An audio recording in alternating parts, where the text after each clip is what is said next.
Welcome our viewers. Today we have an honorable guest, Professor Tony Magaña. I am sure I have pronounced it probably wrongly. No, you did good. Welcome, Professor. Thank you. Please introduce yourselves to our viewers. Who is Professor Tony Magaña? All right. First, let me say thank you for inviting me. It's an honor to be here. My name is Professor Tony Magaña. For the past 10 years, I've worked in Ethiopia. The last 7, I've been Chief of Neurosurgery and Neuroscience at Mekelle University, which includes Ayder Comprehensive Specialized Hospital in Mekelle. And I was there through January. So I was there during the early part of the occupation of Tigray. And I am a trained neurosurgeon and neuroscientist. I'm also a Christian scholar in the Anglican faith. And I've also been very interested in studying Yihdego. I lived in United Arab Emirates for a while and I studied Islam there. So I've also been very interested in the social and cultural history of Ethiopia and Tigray in particular. Thank you. And with us, we have Elizabeth. Elizabeth, please introduce yourself. Thank you, Aster. My name is Elizabeth Yihdego. I am one of the members of Mereba Esset. Thank you. Thank you. And your host is Aster Asgedom, of course. And I just want to remind you to, and also ask you to share and like and subscribe. Professor Tony, to you. How come you end up in Ethiopia and particularly in Tigray? Well, when in 2015, I was coming out of spending some time in the United Arab Emirates. I was actually involved in giving relief efforts to victims from the war in Iraq. And I was a witness to that. And some people who grew up in some diaspora who grew up in Dese had invited me to come to Ethiopia. There was neurosurgery was just starting there and they wanted to develop a program. And so I was initially recruited to go to Bethel Hospital, which was started by the late Dr. Yihdego in Addis. But I was told it was going to be like a high-class private university with teaching programs. It was mostly a private hospital, and it wasn't involved with the government. And so we sort of mutually came to an agreement that we couldn't start a training program and do research and do what we needed to do in a private facility. So working with the Ministry of Health, and then we said, well, we're going to go to Dese because they were building this Wolo tertiary hospital that Al-Amoudi had put money towards. It was going to be a big hospital. I don't know if you remember, they were advertising on TV that they were going to sell bonds. So what happened was after 2 years and going to all these meetings, the money disappeared and the whole thing fell apart. So I'd been hearing that there was this wonderful big hospital that diaspora had helped put together, Ayder in Mekelle. So one day I was in the airport. I used to frequently go between Addis and Dese, and I met Dr. Kandaya, who was the president of Mekelle University, and we spoke and he said, well, you have to come visit. We have this great MRI machine. It's a machine that looks at the brain and the spine. It's the best one in Africa. And it's 3 Tesla. I'm like, wow. And that they had tried to do neurosurgery, but they couldn't get it started. They tried to recruit an Indian, but he didn't want to stay. So I went there to visit, and that was 7 years ago. And so I went there and we built up a good medical school. We built up scientific research. We discovered this problem of neurotubular defects, which is a spinal cord and brain malfunction of which Tigray is the only place that studied it in detail, but we know it's the worst place in the world, but we suspect it's just as bad. And we know somewhat that because now there are other surgeons in other parts of the country operating.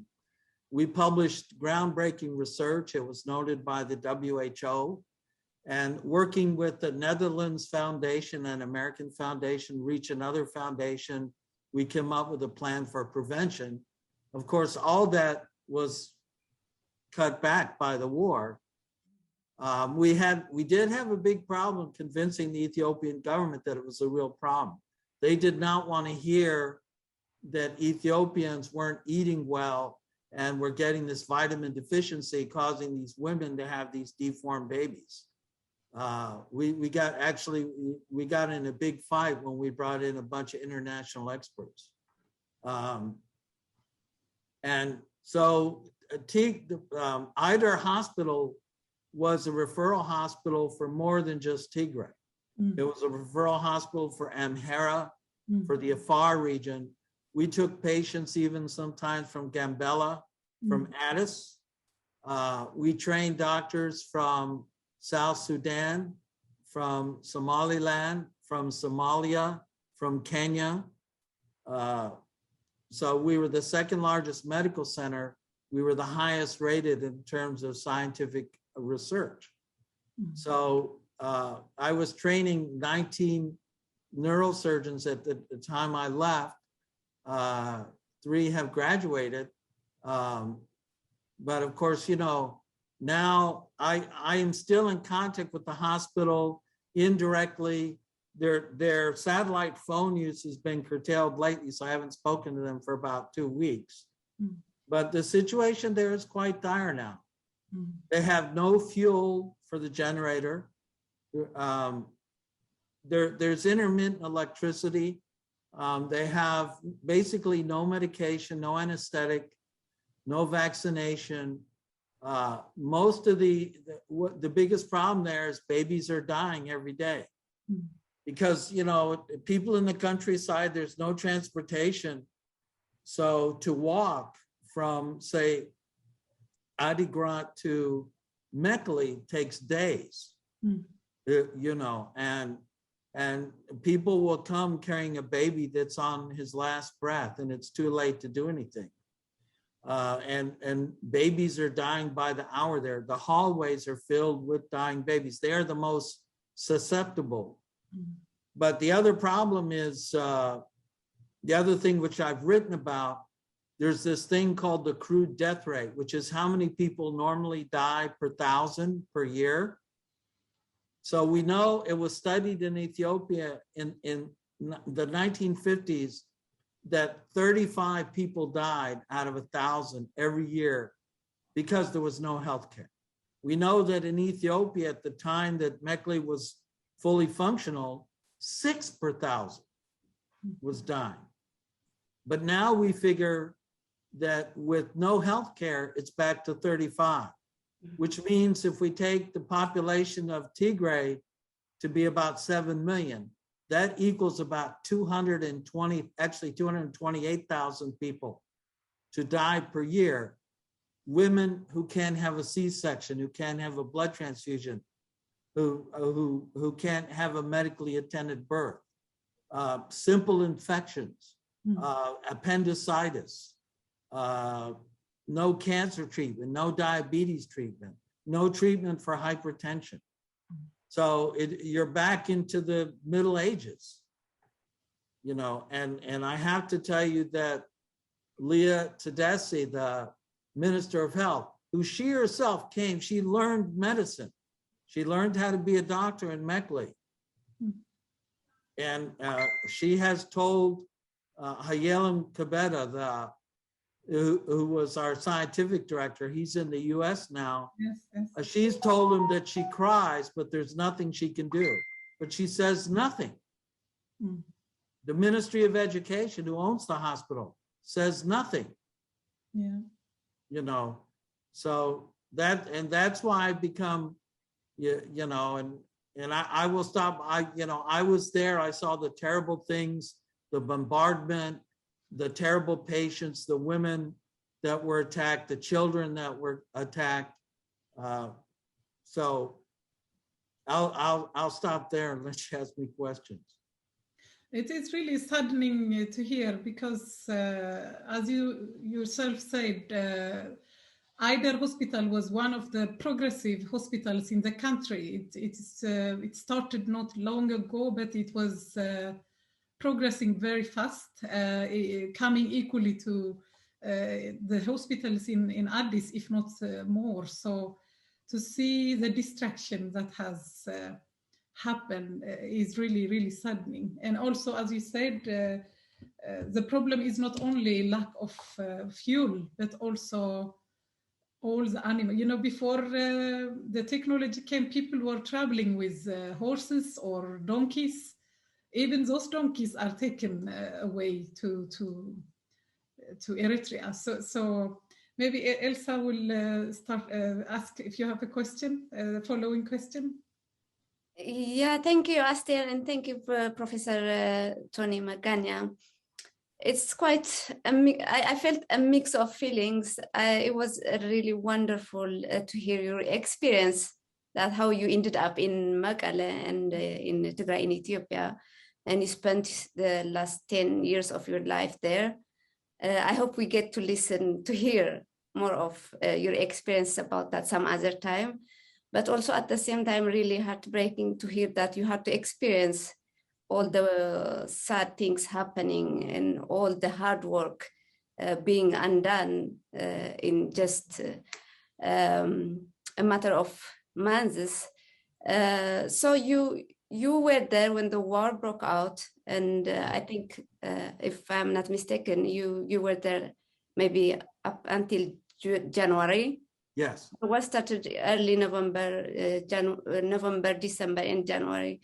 So, I mean, you explained a little bit, but how was your experience the first few weeks and until you left, and what was it like? Well, you know, what happened was I was actually a little bit ill that night. The war started November 3rd. I guess I can't remember if it was November 3rd or November 4th, the night, but there was apparently late in the night, there were some reports that there was some fighting going on at the Northern Command. Before that, we had known that there were military buildups in Gondar and Lalibela and in Eritrea. Mm-hmm. I know that doctors had been recruited to work in Waldia. The Ethiopian government was preparing to take casualties in Waldia. And our budgets had been cut. Normally, the university got a 13% increase in budget every year. And the budget but Mekelle didn't get any more. It was just population based. But our budgets were cut.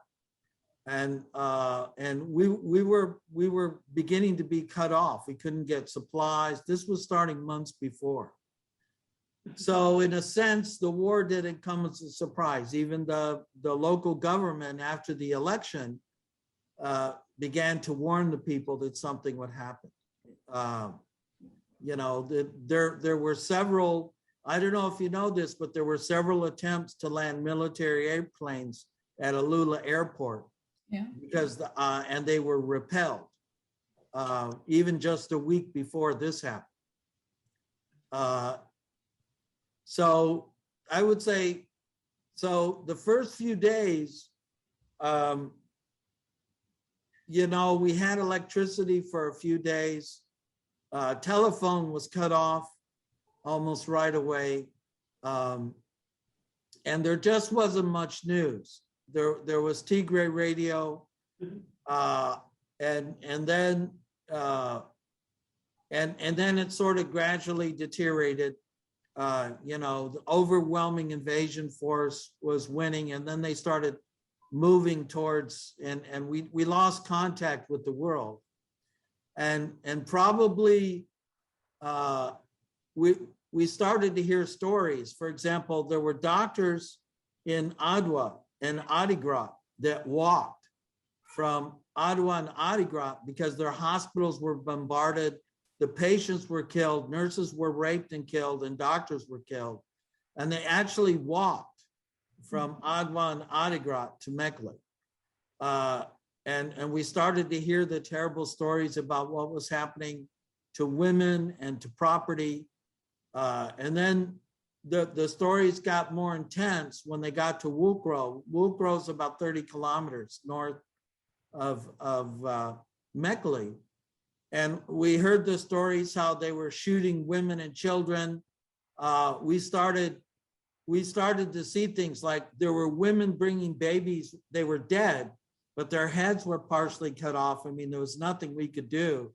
We started to see women that were shot in the vagina, had all sorts of mutilations.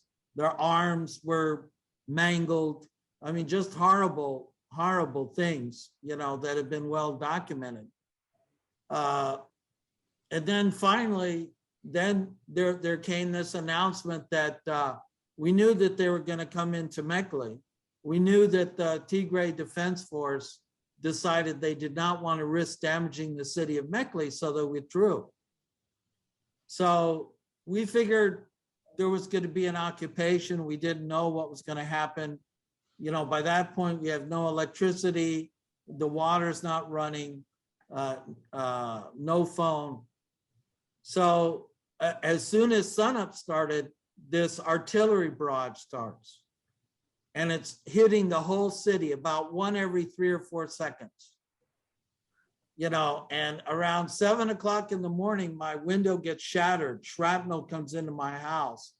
And I look outside, and my neighbor, which was a nice family with grandparents and parents and many children, their house is destroyed. There's probably like 200 meters from my house. So, you know, I've got my housekeeper and her daughter, they're under the stairs, and I run over there, and I go inside the house, and there's a head and arms, but there's no chest. And there's 2 crying babies in the arms. And the babies have like thousands of pieces of shrapnel. And then then the wall is blown away from the house, and her sister is lying in the street with her leg partially amputated by this artillery blast. And then there were several other people that were dead and others injured. And so myself and the neighbors, we pick up the children and the woman with the partially amputated leg, and we run to the hospital. The hospital is only about 3 blocks away, right? Mm. So while we're running to the hospital, there's all these blasts. I mean, it's like a movie. You know, they're landing they're landing in all different places. There was a home for the elderly that had a marketplace beside it, and multiple artillery fragments hit that, and everybody was killed. There was like 20, 30 dead people there and many injured. So the local community was trying to pick them up, you know.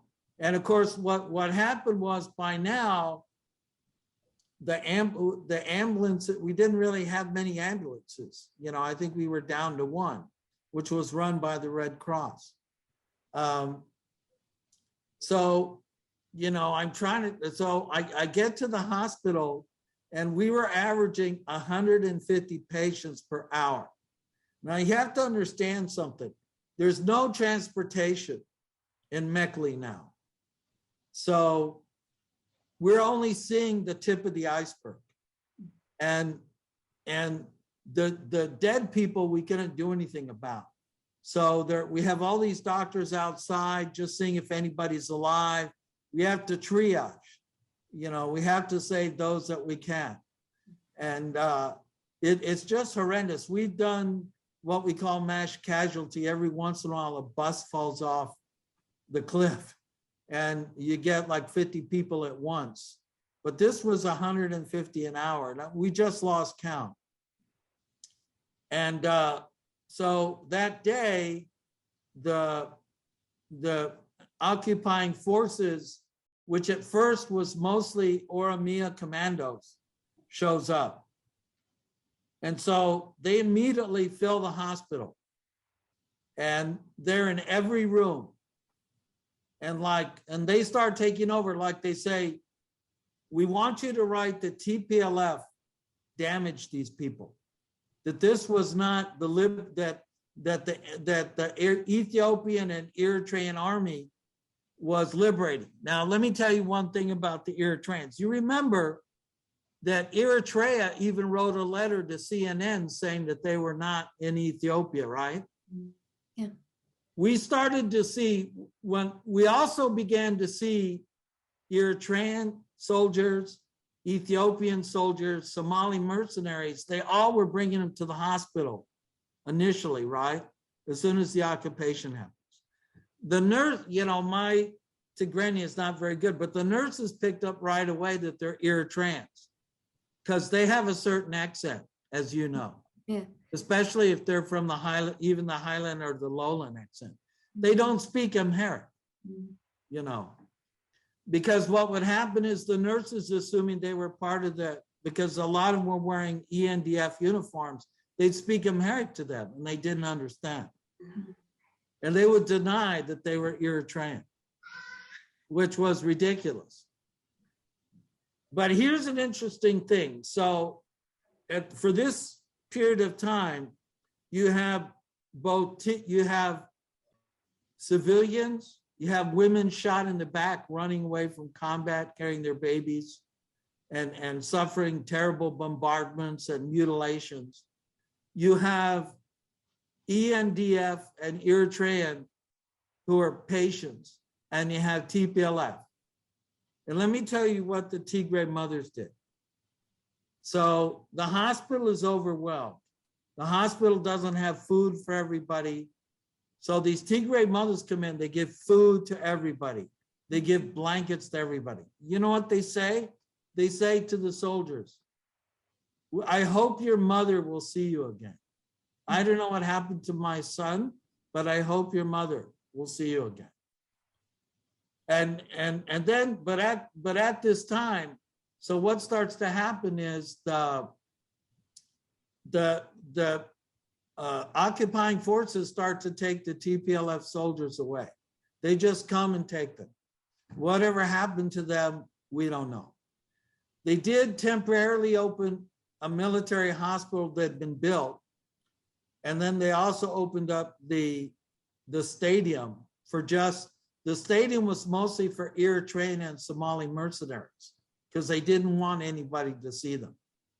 But they didn't want us to know about what was going on. But they did not take care of any civilians. And then what would happen is, then they would try to come and tell you, they didn't want you to write anything in the chart. Do not write that this person was injured, or write that this person was a TPLF fighter. Remember what Abby said, not a single civilian was injured. So they were trying to enforce that. And then, and what happened was this occupying force was replaced by some federal police who were much nastier than the Oromia. And they started doing this sort of sexual things with the nurses. The nurses were afraid to be alone with them. They would want to do body cavity checks that maybe the nurses were carrying weapons in the hospital. And I have to tell you that the nurses were very brave. They tried to keep everything under lock and key because they would steal everything. They stole people's cell phones. They stole, even somebody had a bottle of water or a bottle of Coke, or even some injera that they brought from home. They would steal it, because by this time the hospital ground becomes a camp for enemy soldiers, right? And then, so then as time goes on, then these federal police disappear, and then these funny guys show up that are in plain clothes, and these are like Eritrean gangsters. And then these red cap Amhara commandos show up, and they start take control of the hospital. And so what happens is by this time we're hearing stories that stores are being robbed, houses are being robbed, that the telephone companies been raided, that everything has been destroyed in the city. So then they had these big semi trucks. So what happened? The imam at the mosque, which is a few blocks from Ayder, he has a generator so he can give the call to prayer. He goes over the microphone and he says, Tigrayans, citizens of Mekelle, protect your city. They're going to rob the hospital. So all of a sudden, all these youth come out, old people, young people, children. So they put big stones, bottles, big logs, and they try to block off the roads. And I don't know if you've ever been to Ayder, but it's a big, huge block. Okay, huge. So they get it totally surrounded. They put burning tires at night.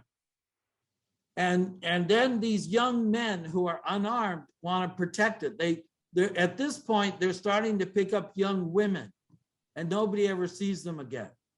The soldiers driving around. They try to put out some young men patrols to escort them. The soldiers shoot them on sight. And they leave their bodies there. Nobody can take their bodies. And so that when you get up in the morning, if you look outside, you can see the buzzards. They tell you where there's dead bodies. And nobody's left. You know, these are the same commanders of the Derg that used to shoot people and leave them in the street. The people had to pay for the bullets to get the bodies. But they just left them and they rotted in the street. I mean, the smell was really bad, you know. And we're talking about sometimes boys 12 years old, 11 years old. So I would estimate that 10,000 people start to form this blockade around Ayder. And I had pictures of it, but Eritrean soldiers took my pictures. It made me clean my phone. And that's why we don't have any pictures of this. Eritrea Hub has a few pictures of the blockades that were put around the hospital. So it got very tense. These Eritreans with the trucks are wanting to get there. And they're shouting that people have to pick up these stones and everything to allow the trucks to get in. And the people are defiant. So right in front of me, two boys, one about 14, another one about 16, about 10 feet in front of me, the soldiers just shoot them. And they said, leave them there. Leave them there. And the soldiers are starting to get scared because at that time, there's about 10 soldiers of these red cap guys. And they're telling the people that they're going to shoot them all. And the people didn't budge. So what happened is by sunup that day, the Eritreans just decide to leave. And so everybody's thankful. We were allowed to take the two boys into the hospital and give them some treatment, but the next day they disappeared. What they did with them, we don't know. And I mean, and the things that went on, for example, so we had no communication. The only communication with the outside world was the Red Cross. There was a lady named Maria who was head of the Red Cross. So I met with her. I'm ex-soldier in the United States Army. I was mostly a medical officer. And I said, and my goal was, I said, we have to give you the names of every combatant, but be they Eritrean or Somali. So, because that's what the Red Cross does in war.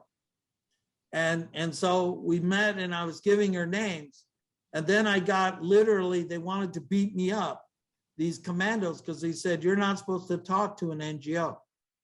And at that time, the WHO and representatives of the UN and the Red Cross were visiting Mekelle, are visiting Ayder to see what supplies we needed. And they stopped them from coming. They said that they were aiding the TPLF. At that time, we were taking care of the ENDF, Somali, and Eritreans too. You know, that's our duty. We were taking care of everybody. You know, even they started to just throw their own people in a pickup truck and take them away. And then, so at that time, there were, we estimate, maybe 2,000 diaspora from Australia, from the Scandinavian countries, from England, from Germany, from the United States, Canada, visiting their families who got caught in the war. So they hassled them like crazy. They all thought that they were TPLF or that they were a part of the war. And some of them, you know, didn't speak Tigray or Amharic very well because they grew up in the US. A lot of them were visiting their grandparents. There were two very young girls. I guess they were in their early 20s that they were attractive, not that that makes a difference. And I'm not judging them, but it was hot and they dressed, they didn't wear a lot of clothes, you know, which is normal, right? But I mean, they were hassled so much. I don't know what happened to them because they were a little bit naive. Because they kind of at first, well, I'm Ethiopian, this doesn't affect me, they're gonna treat me well. And, you know, after 2 days, they were terrified. I don't know what happened to them. I was meeting secretly with the Red Cross just to see what we could do to help all these diaspora, all these foreign citizens that were stuck there. We weren't allowed to have any meetings. Officially, the Red Cross was not allowed to meet us. I even had a lady who was a professor of Japanese there. The only connection we had with the outside world was the Indians had some kind of connection. One of them must have had a satellite phone with their Indian ambassador in Addis. So after a couple of months went by, you know, there had been some attempts to evacuate people to Addis through the World Food Program. But what happened was they felt like the government felt like this was some kind of communication helping TPLF, or TPLF people were escaping. So many of those buses were turned back and they never let an Ethiopian, whether they were diaspora or Ethiopian citizen, out. In fact, they were often beat up. You would walk over there and it'd be full of these ENDF Eritrean soldiers, and they would ask you, what are you doing there? And they would just push you away. You cannot talk to them, you know? And it got to where I was sneaking messages to them just to say I wanted to get to the American embassy that I was there, because they wouldn't let me leave. You know, they knew who I was. Normally, I have a special ID because of what I was doing. I was a federal government employee. I was not a Tigray government employee. But, you know, I was confined. I wasn't allowed to go on the street. And actually, the way that I got out was the Indian ambassador had secured the rights for Indians. There were several hundred Indians. Some were working in factories. Many were teachers, that they secured the right to leave. But here's what happened. We had to meet with the colonel of the ENDF. And he said, in order for you to leave, I want you to sign these things. And I want you to understand something. You're gonna say to anybody, and I'm gonna have your signed statement that you're going on vacation, that everything is fine in Tigray, that the university is working fine, that the hospital is working fine, that there's no human rights violations. And what they did was they added my name as a Hindi. So you have to remember that COVID was rampant then, right? There were no vaccinations. So I show up and I've got a face mask on, right? And they're playing Punjabi music. And I'm like, Hindi, Hindi, Hindi, Hindi. So they were mostly looking for Ethiopians. You know, they weren't going to let any Ethiopians on these two buses. There was about 60 of us in all. So they let us leave. And we went through many, many checkpoints. You know, they almost arrested us in Desset. It took 3 days because the bridges were down. I forget where the bridge is, I think Alameda. So we had to take this sort of back and forth way, and because of where fighting was. So it took us 3 days. And they detained us for several hours in Desset. But we finally made it into Addis. And then when I got to Addis, I immediately went to the American embassy.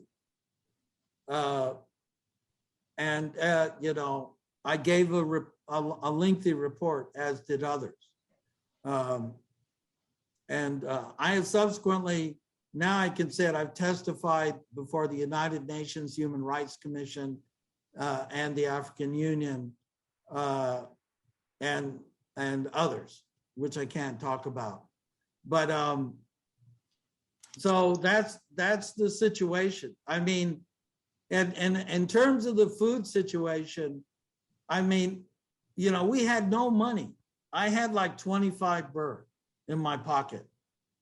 You know, even, you know, my salary was about $25,000 a year, you know, and I had a housekeeper and her daughter who had been with me for 5 years. They were actually Tigray from Desset, but they had left there because, you know, since Abiy took power, the Tigray and Desset, like her sister was a teacher and a principal in the school. She'd been fired, she'd not been paid.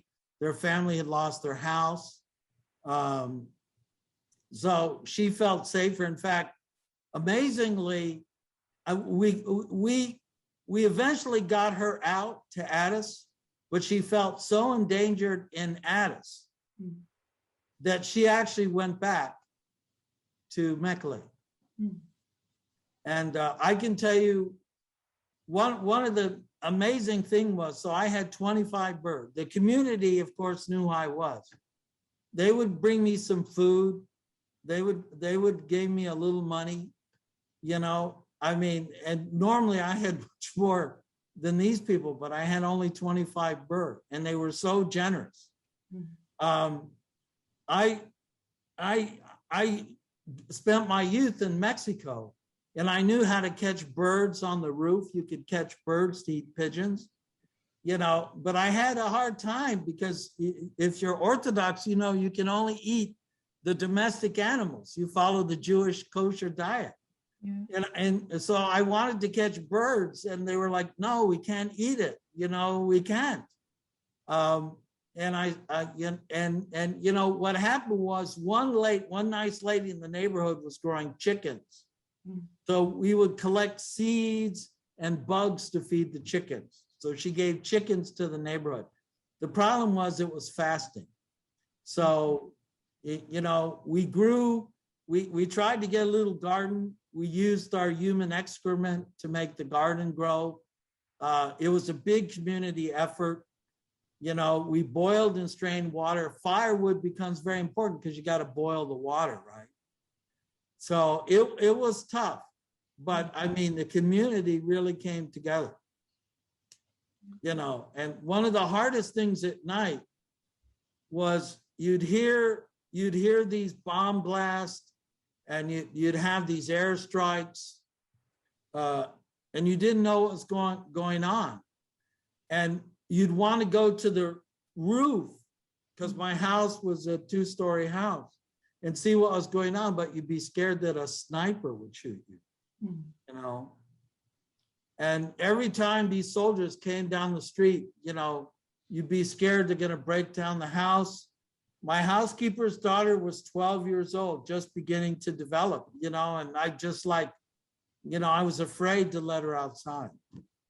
And, you know, whenever there was shooting, she would just start screaming. And the bombardment going back to the bombardment, it lasted for about 30 hours. It stopped for a while and then restarted. And I mean, I read Job in the Bible. I just sat there reading it with a candle time and time again. And we were all under the staircase because that's the safest place to be in terms of a bombardment, and this was for nothing. I mean, this was just to kill Tigrayans, so that's been my experience, and I've become kind of active in writing and telling the story because somebody has to tell the story, all these people in their pajamas, Amhara diaspora, and I'm not saying all Amhara bad, but writing all these things, they weren't there. They don't know. I was there, and unfortunately, very few people have escaped. I have many young medical students I know have been killed. Their families have been killed. Some, I don't want to talk too much about my trainees, but some are fighting, some are trying to save people, some are in hiding. It's a bad situation. I have many Tigray friends in Addis, and I have many young doctor friends. I had one young girl, she was born in Tigray, but her family moved to Addis when she was very young. She didn't speak Tigray very well. And she's, as we think of ourselves, they think of themselves as they're from Addis. They're Ethiopians from Addis. As I've written about, the Addis culture is different than any other culture in Ethiopia, right? And I remember she was telling me, maybe the TPLF is bad, and, I believe in Abiy, and they're not going to do anything to me. And I told her, I said, be careful. It's going to happen. Sure enough, it happened. Now, I think she's in detainment in SNP. I don't know what's happened to her. Her friends don't know. She was just taken from her work and has disappeared. She wouldn't listen to me. I told her, don't talk about anything. Do not speak to Granny in the street. Just, don't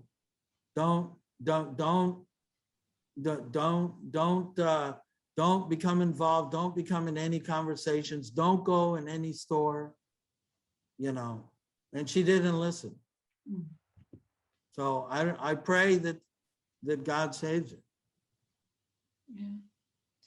It's just heartbreaking to hear what you had to go through, what you witnessed, and also glad that you made it safe, and also very, very inspiring to see or to hear about the heroic act of the public doing this civil disobedience to protect their public assets, which, by the way, is the reason why Ayder is still functioning, because, as you know, in all cities they were looting, plundering, they were destroying all the facilities. So if I remember it correctly, it's only Ayder that is functioning. Well, and let me tell you one thing. So every time, Leah Tedesse, I mean, at least she's telling people I know that she's trying to do something. I can't measure that. But I can tell you this, the shipments of medications and medical supplies are immediately confiscated. They never make it to Ayder. They're confiscated. I will tell you, I don't know if you know this, and this was well documented. Ethiopia has always used its medical supplies as a way to make money. In other words, they get help in buying supplies from the United Nations and other countries. They get some aid. And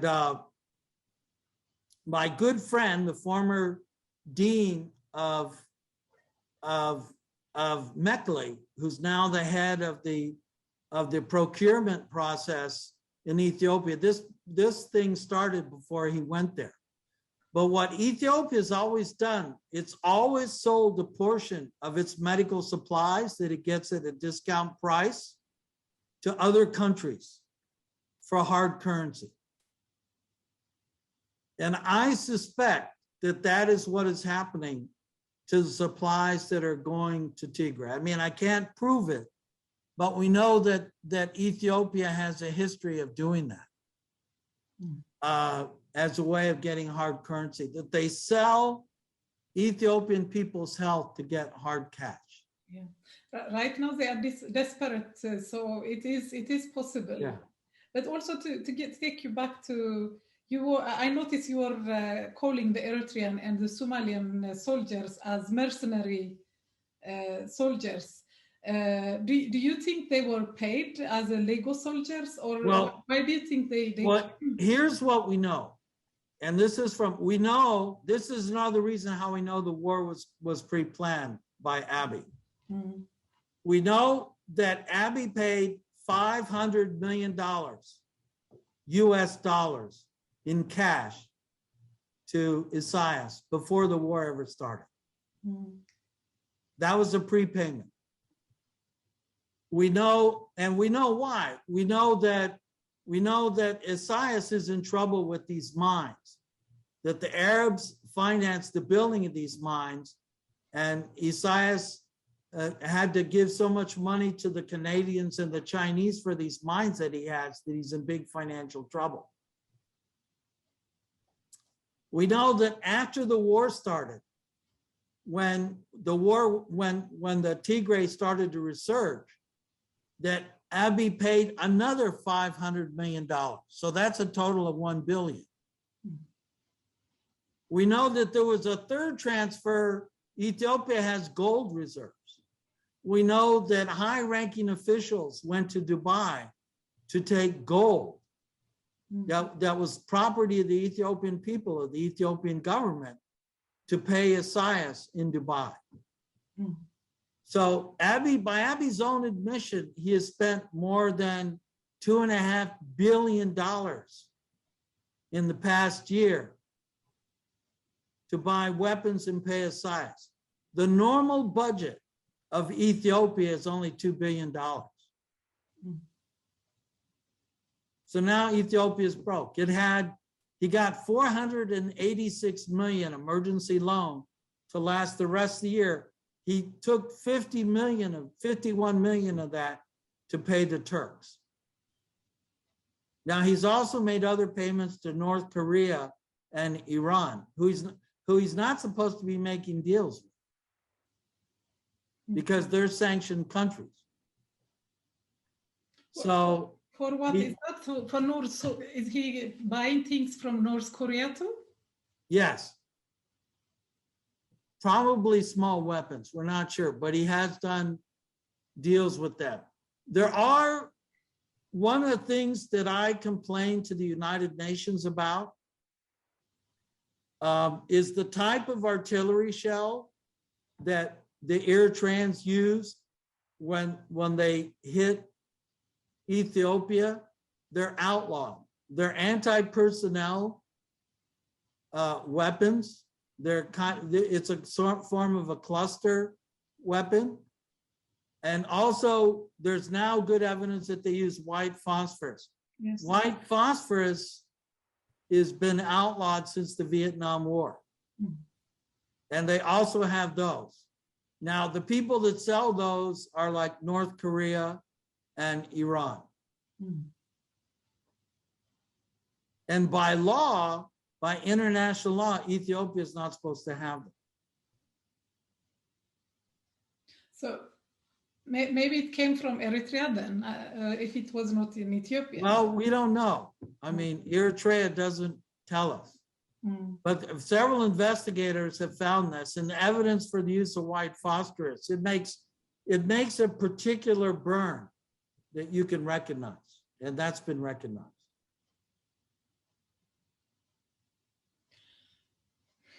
It makes you speechless, because that's what was happening since this war broke out, that the things they were doing, we have no word to describe.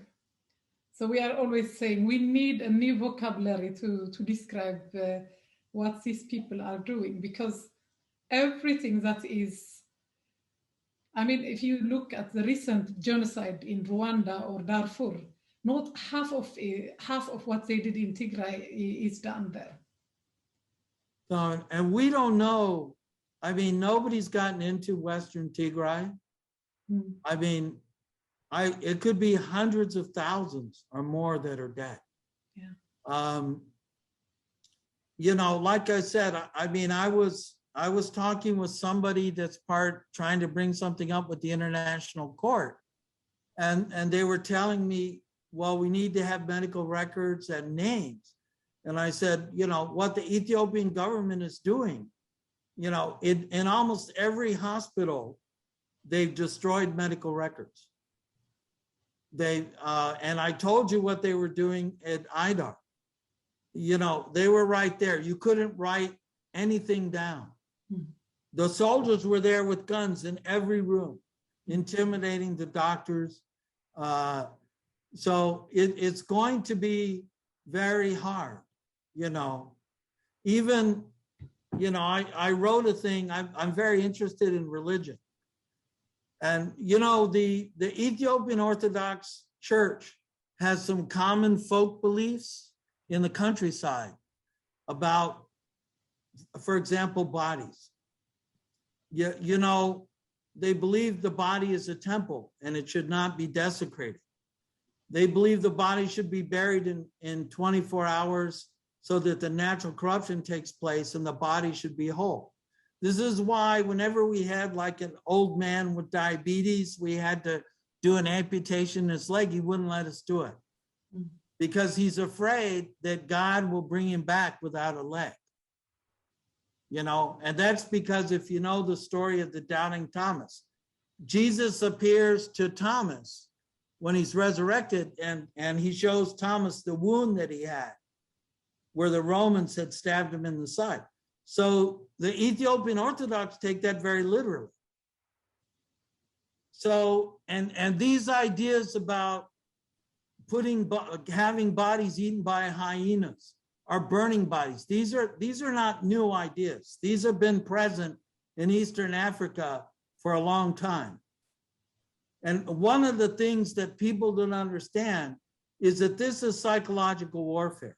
Yeah, absolutely. When people see that their ones are lost and they go and search these cliffs and they can't find the body, that is a tremendous emotional thing.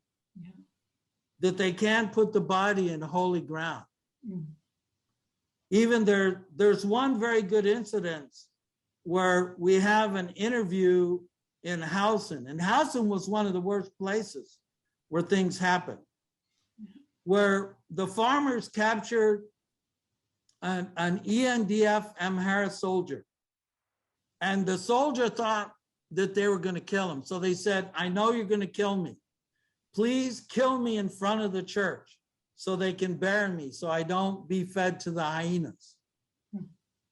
And you know what the soldiers did?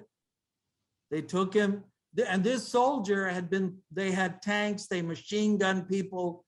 They tried to wipe out the whole town, right? They took him prisoner, they took him to the TDF. Now he's in a rehabilitation camp in Mekelle. But this was the fear that the Ethiopian soldier had. Yeah. Because he knew what they were doing to the Tigray. So he expected that the Tigray would do the same to him, which they did not, you know. You mentioned the church, because as you know, it's mind-blowing to see religious leaders blessing the soldiers to go make a massacre. There is this segment, I call it sect, called Mahbara Qadusan, some elite religious people that are justifying the war on Tigray. they associate themselves with power, and they are justifying to their followers that this is like almost a holy war. Yeah. Well, what do you have say, what do you have say on that? Well, two things on that. One thing is the Bible in the Old Testament, in Proverbs 25, I think, and in St. Paul, which is also in the Ethiopian Orthodox version of the Bible, says you cannot use starvation against your enemies. It is a form of blasphemy. It's against God. And the worst form of blasphemy is to be a leader who says, you should do this in Jesus' name. This is an unforgivable sin. It's nowhere in the Bible. So Daniel Cabret and Prophetess Bertukin and the others that are saying this is not allowed. This is not allowed. It's not allowed. There are rules of war. And actually, the one who created, the first one who talked about rules of war was St. Augustine of Hippo, who was an African. He created the rules for Christians for war. And I've written about this. He says it can only be against combatants. The war has to save more people. If somebody wants to make peace, you have to make peace. It cannot be about land. It can only be about saving lives, and it has to be an immediate threat. If there was an argument that Weltkite belonged to there were legal ways to look at that. You know, the problem is the Ethiopian constitution didn't allow any way to do that. It was already set. So they broke the constitution. They broke the Ethiopian law. That's what the TPLF says, and they're correct. The other thing about religion is, if you know the story of the Ethiopian Orthodox Church, you know there are several synods. You know what a synod is? The synod is the group that has a bishop over. The Ethiopian Orthodox Church, like the Catholic Church, like the Anglican Church to which I belong, believes in apostolic succession, which means we can trace the lineage from Peter to now, right? These synods that are Amharic expansionists started in the Caribbean and spread in the US. They do not follow apostolic succession. They are not officially recognized by the Ethiopian Orthodox Church. You know, Matthias is the appropriate head of the church. Of course, he's under house arrest. What they are talking about, they cannot even call themselves officially a part of the church. The church started in Tigray. The church did not go to Gondar till several hundred years later. And it actually evolved. The way it looks at Mary is different than traditionally. The way it builds churches was more westernized. Then it is in many ways a separate church. The Aksumite dynasty and the Aksumite succession comes through the Aksumite Empire. It doesn't come through Gondar, you know. And the reality is, if you study Ethiopian history, the Aksumite Empire, they wanted to control both sides of the Red Sea. That's kind of what led to their defeat. But Izana brought Christianity. But what happened was when the Amhara monarchy opened up, that's when this expansionism started. The biggest expansion of the Amharic Empire was with Menelik. He captured the southern people. He called the Oromia that they were less than human. The church, those people in the Gondar-based church said that they couldn't be Christians, so they enslaved them. They took over lands in Oromia. The Tigray never did that. You know, they mostly stayed in their region. And so So that's another whole issue. I mean, these people, anybody that studied history knows that the Amhara expansions, like they say, the Oromia were only in Ethiopia for 500 years. That they didn't belong there. They don't believe that the Cushitic kings existed, even though the Amhara have significant Cushitic derivation in their ancestry. You know, so this is another thing. This Amhara elitism is based upon many, and I'm interested in this because I'm very interested in studying the history of religion and studying Tewahedo. In fact, I'll tell you, there's one other thing in Tewahedo, which is it believes in Donatism. And what Donatism is, that a priest has to be perfect. You know, most of us believe that a priest is a conveyance of God. He's not Jesus. So a priest can be a sinner and still give communion. But the Orthodox Church says for a priest to give communion, to give blessings, he has to be almost perfect. He cannot be blasphemous. So when you see Daniel Cabret saying these things that he sang, under proper Ethiopian Orthodox Church, he loses his ability to function as a priest. That's what Donatism is. It's a very particular component of the Tewahedo Church. Elsa has a question, I think.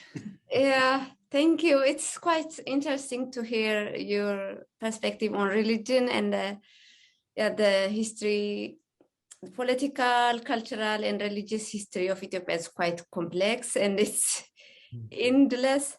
But I wanted to hear, I'm going to leave soon, so I wanted to hear, before leaving, I wanted to hear reflection about the way information is being handled, because you mentioned that the soldiers were actually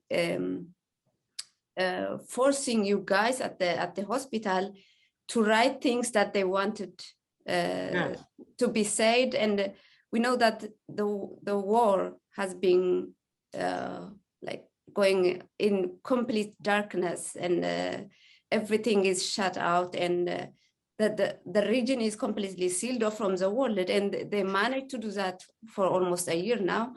But it's been, I think, more than 5 months since you left, and the war, like you said, it's to kill Tigrayans, to destroy everything that's in Tigray, that's Tigrayans and that's Tigray. But at the same time, it's also psychological warfare. But it's also a war on truth, war on information, it seems. So I want to hear your reflection about the information that's being circulated in the international medias. I know it's quite limited, but after you left Tigray, after you left Ethiopia, how is your understanding of the narratives that's being told? Well, you know, first of all, it's very restricted, especially in Western Tigray. And you know, like even this expulsion of the UN, the reason they're being expelled is because they were telling the truth that the Ethiopian government and the Eritreans were the ones stopping the aid. You know, and that's the only reason. And that's not interfering with the government. They're just telling the truth. And the problem now is it's who has the loudest voice. And it's also an issue of proportion. Like the biggest problem with war crimes and just war. Look, every war is bad. This is the third war I've been in that I've seen. War always deteriorates. You cannot control what every person's going to do. But there's a difference when the leaders, we know now that Ethiopian leaders and Eritrean leaders told their soldiers, kill male children. You can do whatever you want to the women. I mean, if some atrocities are committed by Tigray militia or Tigray fighters, I'm not excusing that. But there's a difference between your leaders telling you to do it and individuals. And then there's the realities. Like, let's talk about Mekelle. I spoke to some victims from Mekelle when I was there. And we know that the UN and Amnesty International has met with them. The victims were Tigray. They speak Tigray. They didn't speak Amhara. We know what happened was these Fano militias came in there first because they want to get rid of all the Tigray farmers there. Mm-hmm. So they killed them and they committed atrocities. And a young group of Tigray militia found it. They didn't take any prisoners. They acted without orders and they killed them. That's what happened. How do we know that? Because everybody from that region went to Sudan or went to Mekelle. They're the ones who are telling us. You don't find any Amhara telling any story. They're Tigray. Tigrayans speak Tigray. But you don't see that. Mm. You know, I mean, and it's just basic facts. Don't get captured. Who was living in that region? Mm. Why were they invading it? To get rid of the Tigray inhabitants. You know, and now in Mekelle, there are Tigrayan concentration camps where they've chopped the head off of a woman and they're shooting people and throwing them in the river. I mean, it's the same thing. So I think, you know, this Harvard study that came out where they traced the ISPs and many things that are Ethiopian are really Eritrean. Mm-hmm. And these people that write on Twitter that Eritrea is a democracy. Mm-hmm. There were never Eritreans and there aren't Eritreans now. Mm-hmm.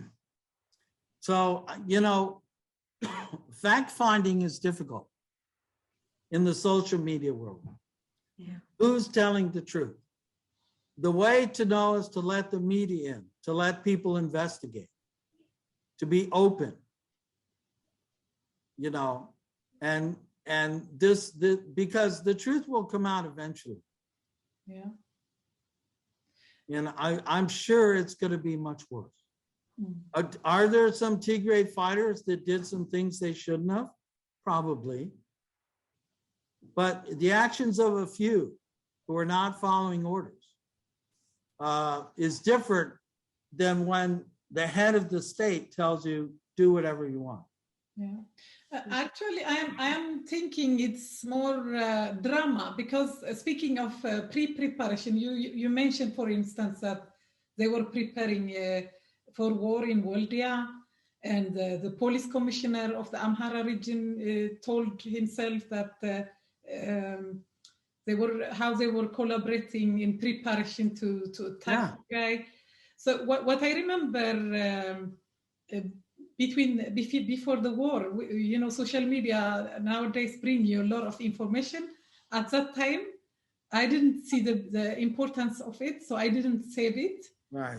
But I was seeing like people, militias lining with manchettes and axes in their hands. No guns, anything.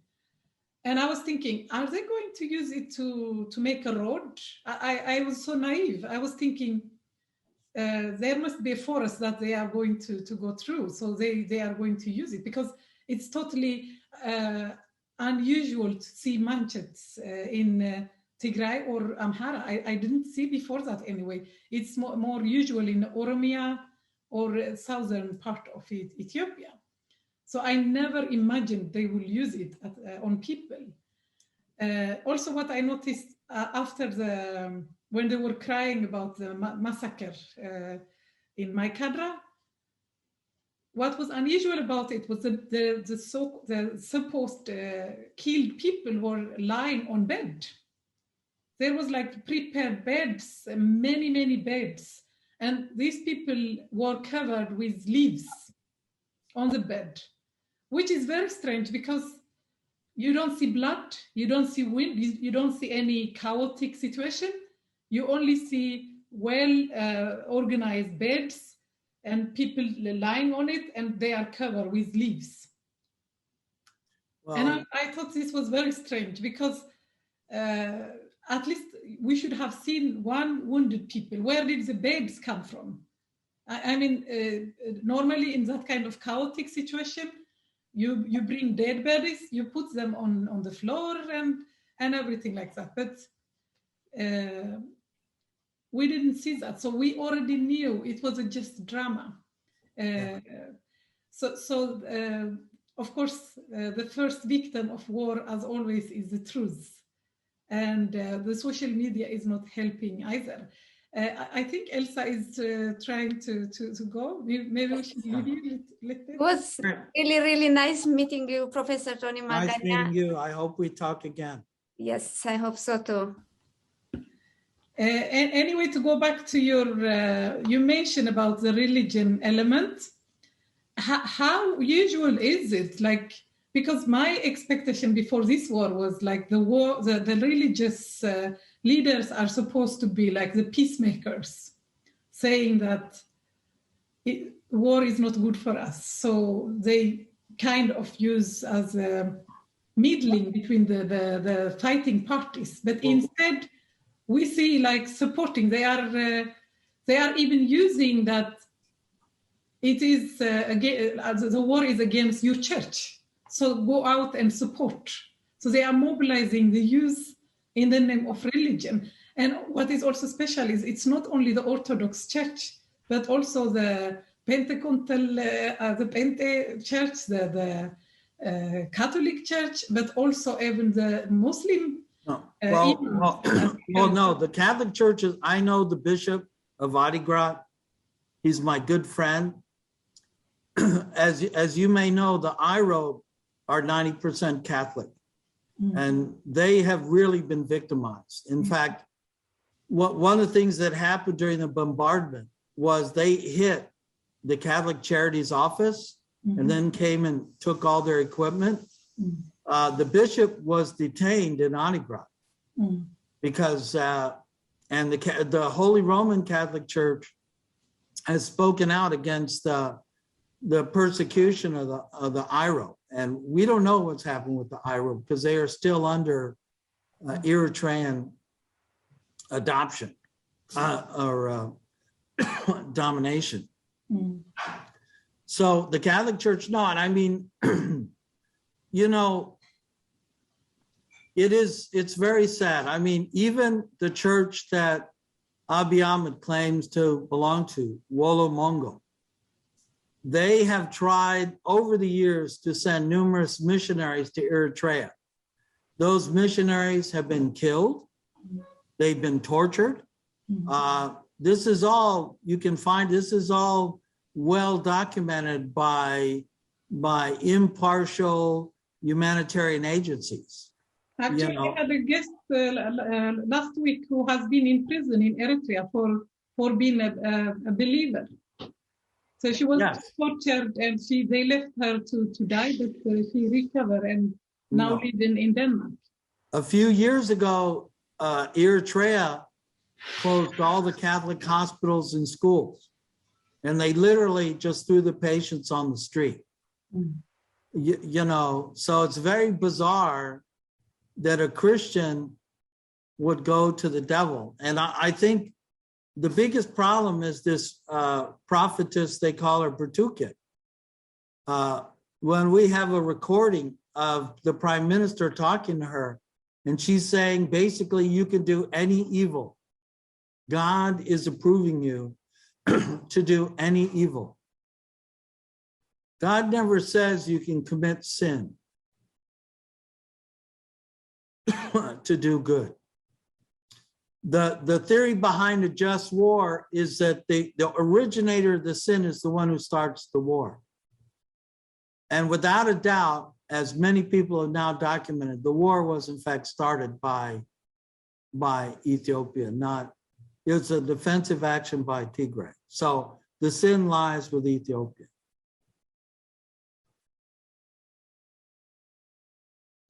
There is a noise here. That's why I put muted. That's also one of the things that everyone is rationalizing this war because they blame on TPLF for starting the war by attacking the Northern Command. But you, of course, know, we all know the war was going on long before on social media, on conventional media, and also, as you mentioned before, there was this different attempt to make a military coup like they did in Somalia, but they failed. So the final attempt was this war. But of course, as you also said, the truth will come out. But the other thing, now we are in a different stage, which is the siege, which is creating a dire humanitarian crisis, as you can imagine. I'm sure you have information by contacting the Ayder. A couple of weeks ago, one of Mekelle residents that is a friend of mine on social media wrote that doctors in Ayder are going with a colo in their pocket because they don't have food to eat. Yes. Of course, starvation is killing people, as you also mentioned. Many children are the first offer, but also elderly people. Not only that, there are a lot of people who have diabetes and other normally prevented diseases. And let me tell you what the elderly do. Yeah. And even I know this from years of working there. It's very common. You know, healthcare is not absolutely free. Patients have to pay something. Often it ends up they have to come up with like 1,000 birr to pay for all the medications and surgery. It is very common that if grandmother is old and say we're going to do an operation, like say she has a malignant brain tumor, she will say, I want the money for my children. And I'm hearing this now that old people are saying, feed the children. Don't feed me. And it's very hard on families because there's also this feeling in the Tigray culture that elderly people, they have great respect, they have great honor, that they deserve care because they've raised the family. So the terrible pressures there of these two forces, it's horrible. Yes, as you mentioned, it's psychological warfare that have been the most difficult one on a different level, because one is the things they are saying while they are killing you or raping you or invading you. One friend of mine told another friend that when they came to the house, from the minute they entered until they left, they were verbally abusing her and saying all kinds of horrible things that she didn't understand why they are doing that. Not only that, you have this psychological warfare, of course, is very, very extensive in social media. They are pretending to be Tigrayans, pretending to be Amhara, pretending to be Oromos, and of course, also real people, not only those in social media with false accounts, but also real people we know that they are justifying this. They are denying it's a genocide because we see everything that is happening points at it is what's happening is genocide on the Tigray people. But people who are supposed to be reasonable, sound, also denying it. it's so hurtful. It's like on a different level that is damaging. So I sometimes wonder, how are we going to survive this even after the war? Because we have a lot of people who are physically damaged, psychologically damaged, also the diaspora. We are getting all the information intensively in a minute, gathered from the whole Tigray. So we have the internet access, we see, we hear, we don't know how to process what's happening, because we hear like children being killed in a most horrible way. You mentioned some, for instance, women. I cannot even imagine what these women are going through now. So when we get this information, we are extremely hurt, but we don't know how to process it. So my question, how do you think, how do you think, as a surgeon, of course, how do you think we should process this? Or also, what is the survival mechanism to at least get back and try to rebuild, because the peace will come eventually. How should we, like, emotionally or psychologically mend ourselves to be more productive so we can get back on our feet very fast? Well, you know, and I'm not a total expert on it, but there are, in stressful situations, you do sort of go into a survival mode. And certainly being able to do something. This is why I think you see so many women joining the armed forces rather than, you know, waiting and doing nothing, doing something, getting involved, you know, rather than just reading the news, you know, try in being involved in something. I think faith, real faith, you know, when people, I think one of the problems is, especially when these fake people in the Ethiopian Orthodox Church speak out that this is not true, you know. I think people should speak out. It's your faith too. You know, there's a reason why they keep the Abuna locked up. Yeah, I think these are two important things. And I think faith is important because God tells us that our life is a crucible. We're always being tested. But Jesus says we have to bear his yoke, but we can. And we have to have hope. We have to have faith. You know, it's something that has to be worked for. And I think that, you know, you have to keep your voices up, have to be careful to tell the truth, you know, honesty is the best thing. And I think that's all you can do.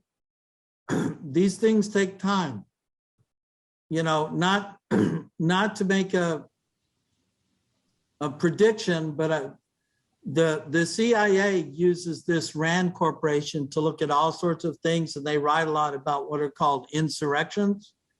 And I studied it when I was in the military. Insurrections often take years to be successful. And there are formulas for predicting success, and I've written about this. There's a lot of things in favor of the Tigray winning. Mm-hmm. You know, they have made remarkable progress. And kind of when you know, we have to remember when it looked hopeless, and then they sort of marched down the highway, and now it's slowed down. That's the ebb and flow of war. Mm-hmm. So things have slowed down, but we don't know exactly where we are, but it's not a bad place. I mean, the famine is the main thing. And I think with every day, the supporters of Abiy Ahmed and Eritrea, they're being exposed for what they are. Mm-hmm. They don't care about people. They don't care about women or children. This was a genocide. This is nothing like any type of law enforcement operation. Police don't kill the whole population to get the criminal, you know. So I think we have to, and I think we have to bear witness when we can. It has to be honest. Yes. And we have to have patience. I think the world is slow, you know, but every move, they're getting more brazen in what they're doing. And I think the world will act, you know. Hopefully. That was also the comforting part, because our leaders, despite all the mistakes they made before and during, they have always been truthful to us. The information channels that were coming out, we were getting the accurate information. So we knew what was happening, even if it was total darkness. We know, not exactly in details, but of course, we knew what, in general, what was happening. So we have been trying to, in our communication to the external world, in Europe or America, we have been trying to be as truthful as possible, because that was the only thing that would set us free. Of course, as you said, the world is very slow, which we cannot afford, because now in the border areas of Afar, people can call telephone, because some of the areas the telephone works. So right. When they call us, they are telling us, at least we don't hear gunshot. We are sleeping sound and we are safe. The only problem is the hunger. And the hunger is killing a lot of people, especially in the central part of Tigray, which is heartbreaking, because I grew up during the Derg famine. I have witnessed that, and horrible things that also war. I grew up in the war, tormented area. So the trauma comes back, the post-war stress trauma comes back, especially for many. At least I was not as directly affected by the war during my childhood, but there are also war. So experiencing it one more time, it is terrible. But the worst of all is the hunger. And what makes it even so frustrating is we have like information. We could provide information on how people can survive this coming 3 months, because once the harvest is in, then the food will be at least available. The problem is we don't have any communication. We cannot even give that information to our people. So that is really, really damaging in a multiple ways. But how do you see now? We are like concluding our discussion.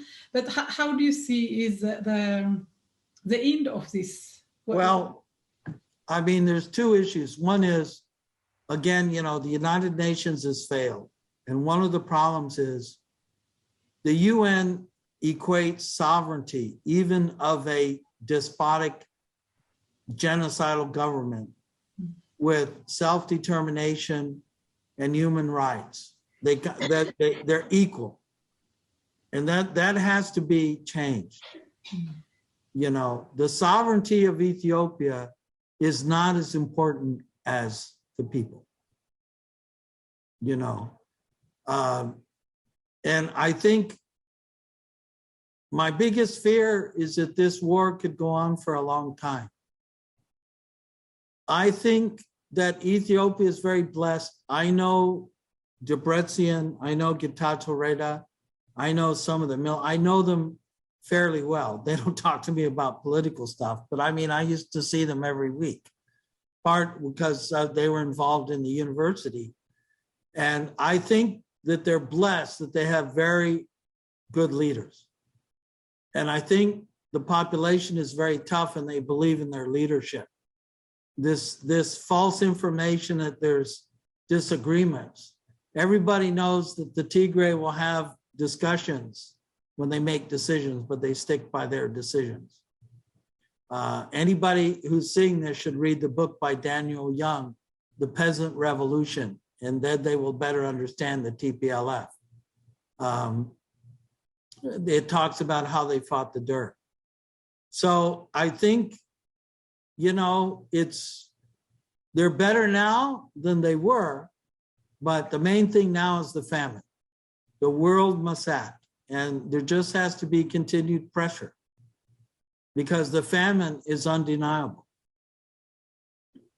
They are, you know, they always find little excuses to rationalize everything that is happening in Tigray.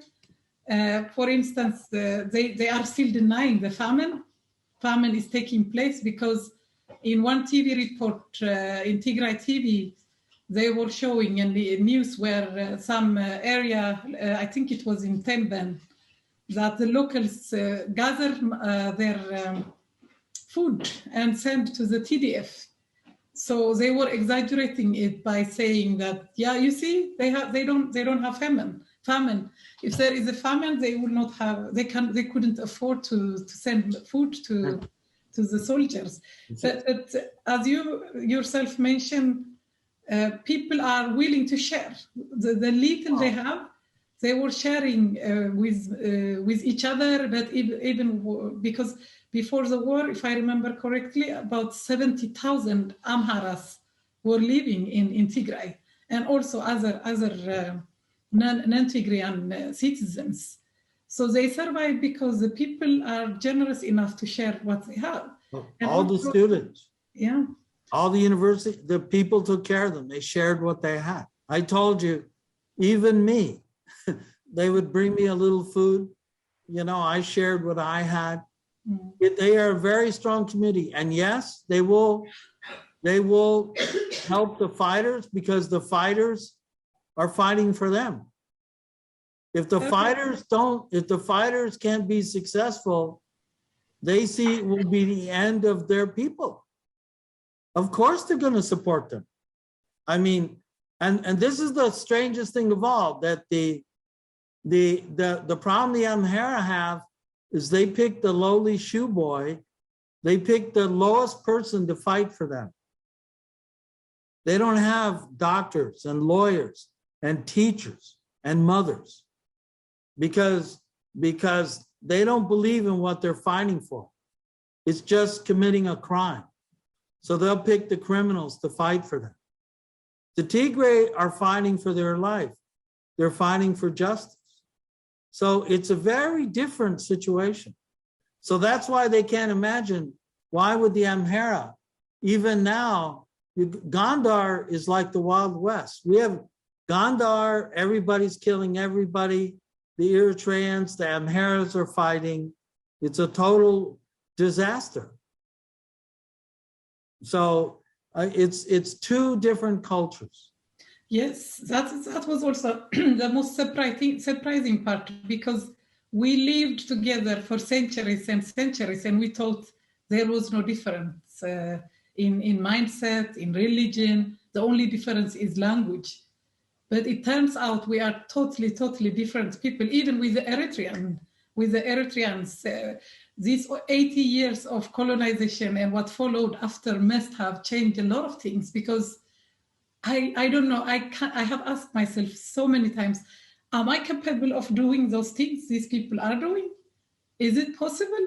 Or how is it possible? People who speak the same language as me and who looks like me, I cannot differentiate who is Eritrean or who is Tigrayan when I see them in Sweden, and could do such horrendous things on people, and also totally deny it. Yesterday, there was this webinarium where an educated United Nations personnel who is an Eritrean descendant, who was just publicly denying this is not true. If I have to believe, I need evidence. I don't know what more evidence he wants. So total deny, and it's mind-blowing. Well, I have many friends who are Eritreans that settled in Mekelle, and some were living in Addis.